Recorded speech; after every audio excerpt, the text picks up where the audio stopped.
Good day, ladies and gentlemen, your gun doctor here. They created a monster. Raven Software reverted the changes on the agency GRU ramp suppressor. It's back to normal, and they added all the descriptions in the game right now. And we have the updated values for you, what that means now for the guns. And I would love to tell you there's more bullet variety, chat. It makes super sense to still play the compensator and other shenanigans.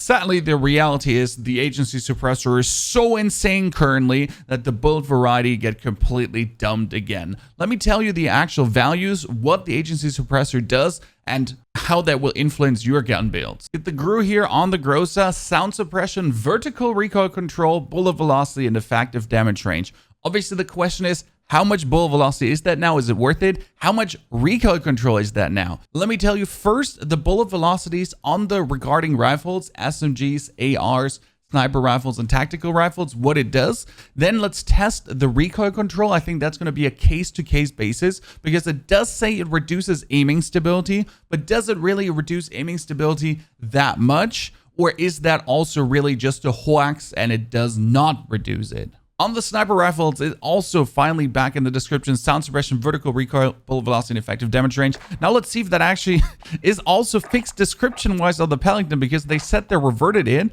and if they're just click the revert button, then it still says minus bullet velocity on the Pellington.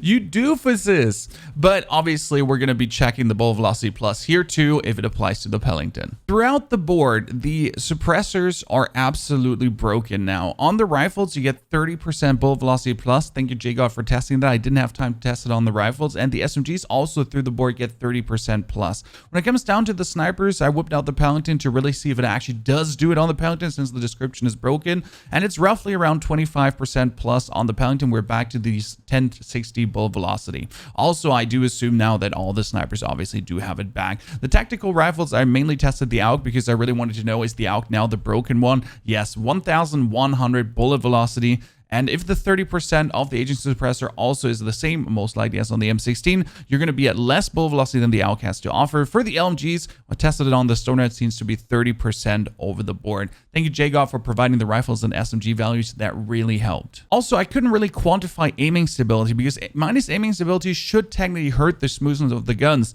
But it didn't seem like it in the testing. You'll see that now in the coming video, that minus aiming stability seems to be plus aiming stability, and plus aiming stability seems to be minus aiming stability. So actually having minus aiming stability is better for your gun than having more aiming stability, which is extremely weird. Krig without agency suppressor on 15 meters, no muzzle on the gun, spraying it away. So now the agency suppressor is supposed to add vertical recoil control too. Same position, same spot, starting the spray. I'm expecting what, 4%, maybe 5, 6, if even. Well, yeah, I don't know if we would have to quantify that. Percentage wise, nothing. But I have to say, it says it reduces aiming stability, so I would have expected more inconsistency in the recoil pattern. But if you do actually look at the recoil pattern, especially in these ways here, this one is more consistent.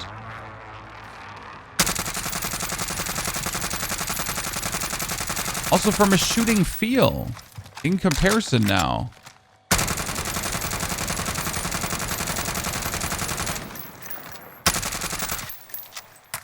The one with the agency is way more chill than the one without the agency.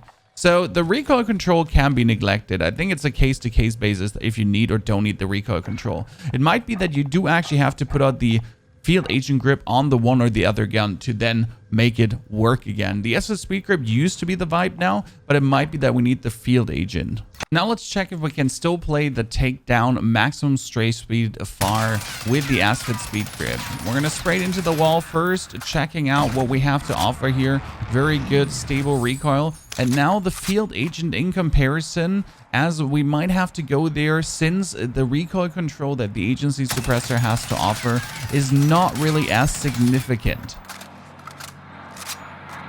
I would so far say no, I don't need it because the bonus is not that significant. But let's see how big the difference is if we would spray this gun on 20 meters left and right.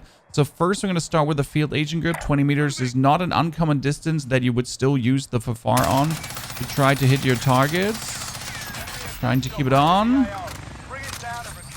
And now doing the same on the other target.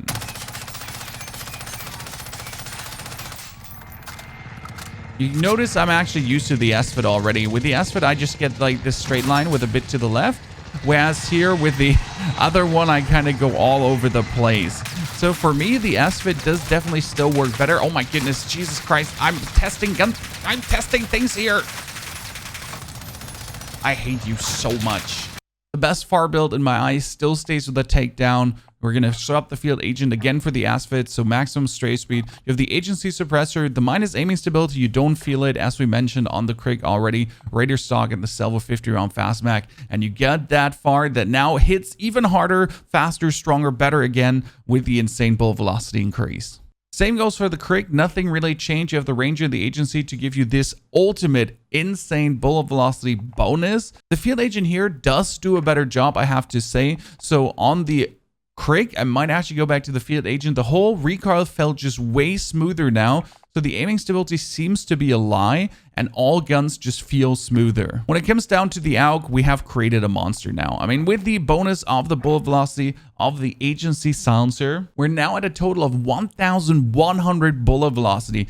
For me, there's no reason to ever play the M16 again. The M16 is under 1,000 bullet velocity. Yes, people say the recoil is straighter, but the really insane bullet velocity on the AUG makes it even more powerful now. This has to be nerfed. The gun is going to be absolute meta and most likely completely broken. And I know it's burning on your tongue to ask this. Yes, even on the Stoner, I'm going to go back to the Agency Suppressor because the values are just too good. As our testing shows, the vert recoil control is not really there. But the main thing about the Suppressor right now is obviously the bullet velocity, the effective damage range, but also the minus on aiming stability. That makes everything more consistent. We saw it on the Krig, we saw it on the FFar. It most likely carries over to every single gun, just making your spray way more consistent. We'll be testing this over the next days to come. I assume that the Mach 10, which was already very consistent in the strafe speed build, if I now slap on that suppressor, the recoil pattern should be maximum insane. I'm really excited to see what we can dig out more now.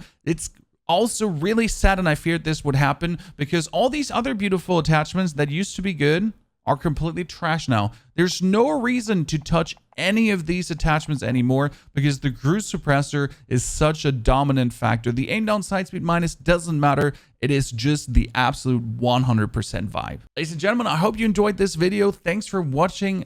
Thanks for subscribing.